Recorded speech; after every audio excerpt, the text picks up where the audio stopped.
This is Caprice and Ella, Season 10, Episode 13, Addressing Concerns Number 10, Production Code 1011, VTR, February 6, 2026, Air Date, April 23, 2026.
Hi guys, this is Ava.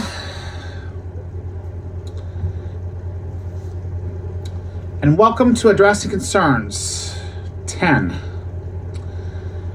Now, at the start of the season, you may have already noticed, or as the season progressed, you may have already noticed a few changes. You may have noticed the thumbnails of our episodes for season 10. As much as you may have already noticed, there's a new opening. And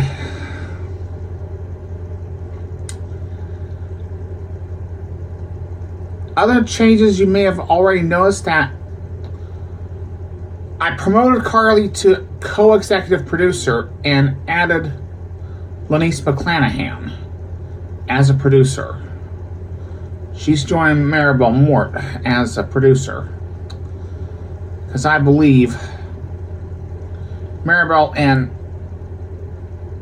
Lanice are going to do a much better job than Rachel and Janice did. I'm talking about Rachel Passel and Janice Morgenstein. And so far, it's going pretty good. Other notable changes, you may have seen it on Happy Birthday, Ella, is the fact that, and I'm wearing it right now, wearing attire from Indiana University. That's because I'm attending IU online. Now, don't worry about the Purdue Fort Wayne stuff. I put that in storage until 2020 at the latest. So they're safe.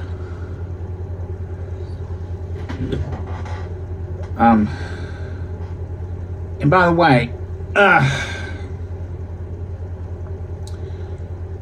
way, if you see anything you may see on occasion, other than the attire I'm wearing,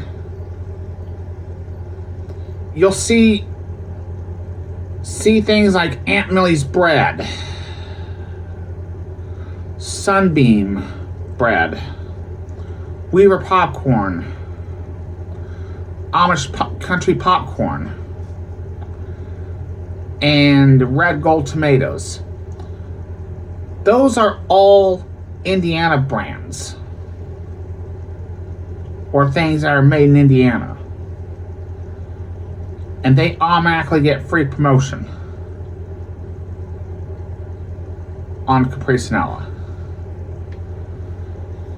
So I strongly encourage anyone watching Caprice Ella to buy things that are made in Indiana.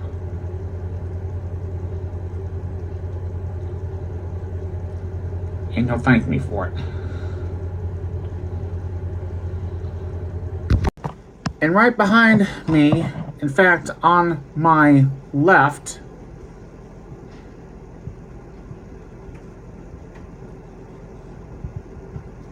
you may have noticed a new TV stand.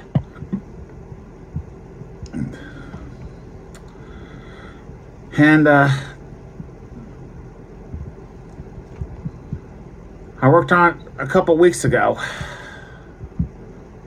Got it from Amazon and assembled it. It's doing pretty good.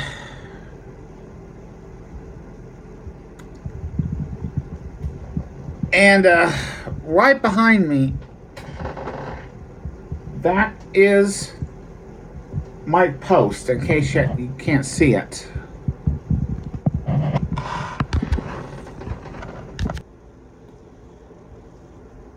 Yep.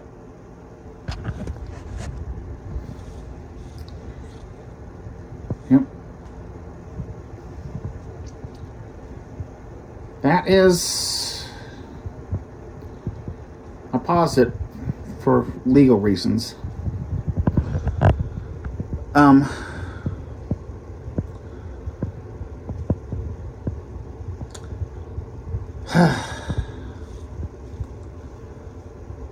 Caprice Ella are doing okay right now. I'm in the process of cleaning the place up. A few moments later. Ow.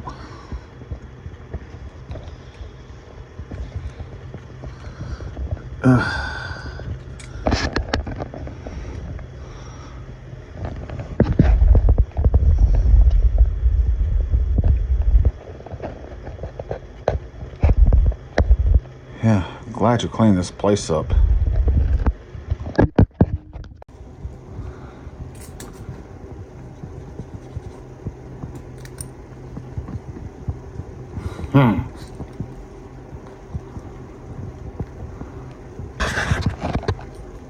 Yeah.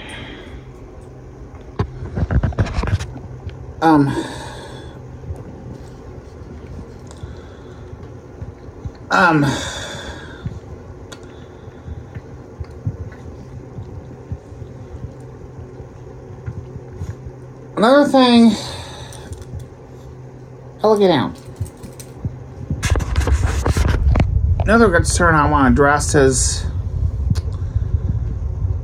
the fact at IU Online and the ASL course Ivy Tech, as of the recording of this date, the 5th of February, I am doing remarkably well. In fact, I have all A's in all 6 courses so far. But that might change by the time you're watching this, which is right after the midterms. That could change. So it's likely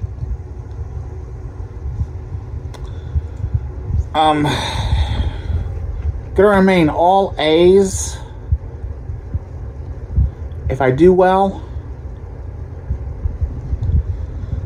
at least in 5 of the courses at IU Online.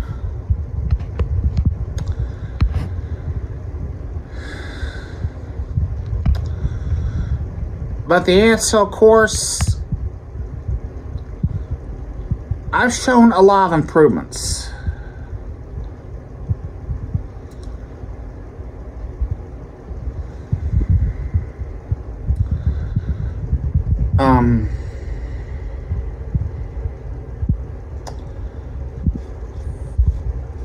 And even doing pretty darn good than I ever did the Purdue Fort Wayne ASL course. And speaking of Purdue Fort Wayne, I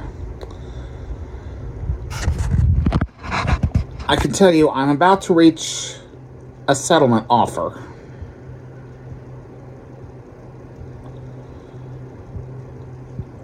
And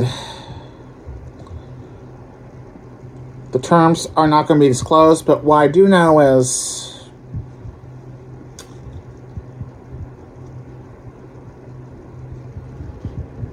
worst case scenario, it's going to be a fine and penalty.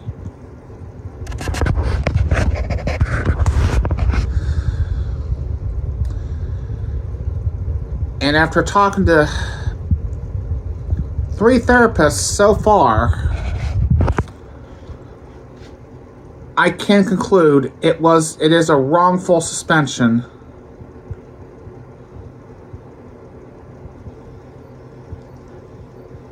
And I was never a threat. But I can tell you that the foreign language requirement at Purdue Fort Wayne was a threat, and I had to act accordingly. And I don't know how they're going to see it, but I had to act the way I acted when it came to that foreign language requirement. And I'm going to get that resolved soon.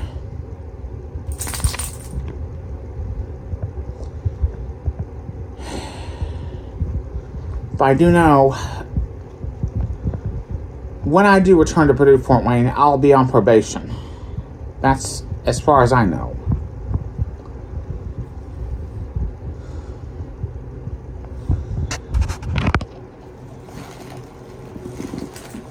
And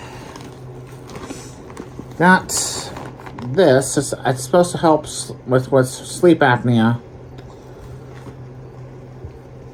I don't know if it's going to work, but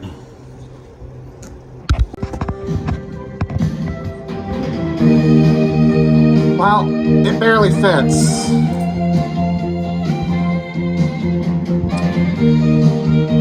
My hair is supposed to help me breathe better.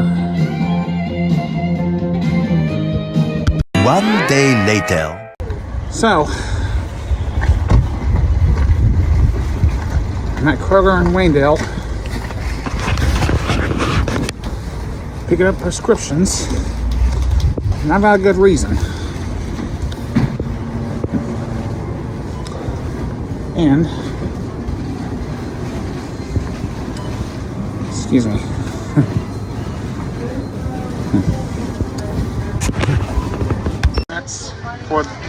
That's because of that person.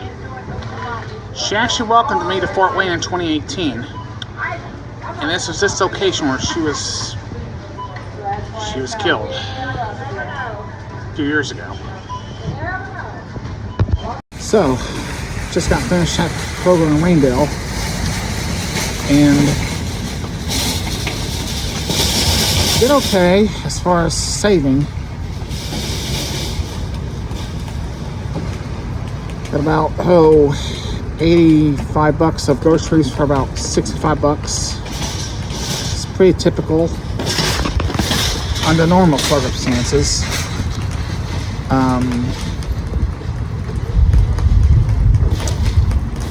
Also got prescriptions too.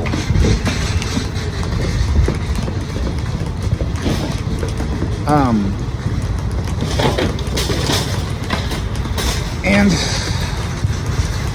there's a reason why I get my prescriptions at this Kroger rather than Southgate, which is the one closer to my home.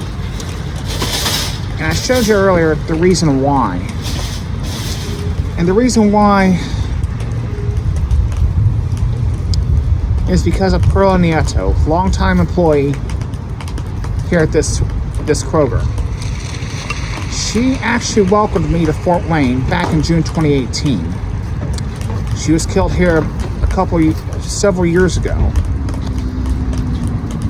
And roll the clip from past season. Flashback. Again with your top 4 headlines at 4, and we are learning more about the woman stabbed yesterday at the Waynedale Kroger who later died at the hospital. The Allen County coroner identified her as 59-year-old Perla Nieto. Her family says she spent her life helping a lot of other people, spending a lot of time at Studi Elementary School, working with English language learners, for instance. She was also a long-time employee at the grocery store along Bluffton Road. Her nieces tell 21 Alive News the community support they've been receiving has been overwhelming. I want to thank everybody for, the prayers and for, the support that they're giving. And, just this, it's just amazing how the community came out and did all this for her, because I couldn't even ask it for a better person. The Kroger in Waynedale remained closed today and should reopen tomorrow, we understand. Now, the suspect in this case, 30-year-old Jamar J. Lewis, told police he returned to the store solely to attack Nieto after police say some kind of disturbance took place earlier there. Stay with 21 Alive News for more on the case and more reaction to this story on air, online, and on social media. And coming up at 5, we're going to have continuing team coverage and a live report for you ahead of a vigil that's planned for tonight at the Waynedale Kroger. Perla Nieto was 59 years old. Members of her family spoke with our Taylor Williams, who joins us with the story. Her nieces say it doesn't seem real. Their aunt was a loving wife, mother, and grandmother who is already so missed. She came to work expecting to come back home, and she never will come back home again. Sisters Tina Ramirez Oliva and Maribel Ramirez Johnson say the loss of their aunt Perla Nieto has been unimaginable. There's no words to even say how we're feeling. When we got the news yesterday, it was too much. It was just too much. They say she never missed a family function or major milestone, showing up with a smile on her face and a camera in her hand. She always took pictures of everything. It's like you could not see her without that camera. She'll just be so happy, so smiling. She'll give me a hug. This is my niece. This is my niece. That smile stayed on her face while she worked. She spent time working for Studi Elementary, helping English language learners, and was a faithful employee at the Waynedale grocery store. She helped everybody. Yeah, she helped everybody. People. She was loved by a lot of people. Friday, they watched as her memorial grew outside of Kroger. They say the community support has been overwhelming, and they had no idea the impact Aunt Perla had. It's amazing. It's amazing how much lives she had touched just by being her. Just by being her and being, with that smile that she greeted everyone with. Perla leaves behind a devoted husband, 3 children, lots of grandkids, and a big family. They say they are in the process of making funeral arrangements. Taylor Williams, 21 Alive News. The Waynedale Kroger did remain closed today. The company issued this statement saying, in honor of our colleague, we have made the decision to remain closed for an additional day. This is a moment for us to pause, reflect, and pay our respects to a life that significantly contributed to our store's success and the happiness of our customers. The store will reopen tomorrow morning at 7. Tonight, we're learning a lot more about the victim of yesterday's stabbing at that Kroger along Bluffton Road. Family and friends are gathering soon for a vigil there tonight. Our Kara Porzacek is there with more. Linda and Heather, I'm here at the Waynedale Kroger where a memorial of flowers and candles continues to grow for the stabbing victim of the cashier yesterday. Tonight, residents are gathering for a candlelight vigil to honor 59-year-old Perla Nieto. The vigil will start at 7 and take place at Kroger on Bluffton Road. Those who knew Nieto say she was a strong asset not only to the store, but also the Waynedale community. Very unfortunate. An extreme tragedy for this Kroger. I mean, she's been here for a long time and everybody loved her, and it's sad that this happened to her. The lady who organized the vigil says she wanted to do something to honor Nieto and that there will be representatives from a few local churches there tonight. We'll keep you updated on how the vigil goes and people's reaction to the sudden passing. Reporting live from the Wayndale Kroger, Kara Brzuchek, 21 Alive News. All right, thank you, Kara. The man who police say is responsible for the stabbing, Jamard Lewis, will stand before a judge for the first time on Wednesday. He is charged with murder. Court documents say Lewis told police he was in the Kroger earlier yesterday morning, and he got into a confrontation with Nieto. Court papers say he then drove his girlfriend home, then he went back to the store 35 minutes later to stab her. End of flashback. And I said to myself, if I ever moved back to the south side of Fort Wayne, I would get my prescriptions here at this Kroger in Wayndale. That's why I said to myself, if I ever moved back here. Sure enough, that's the case. Yep. Got a pretty good load of groceries. And don't cue the Jaguar Gator 9 guy, because I'm doing pretty good for myself.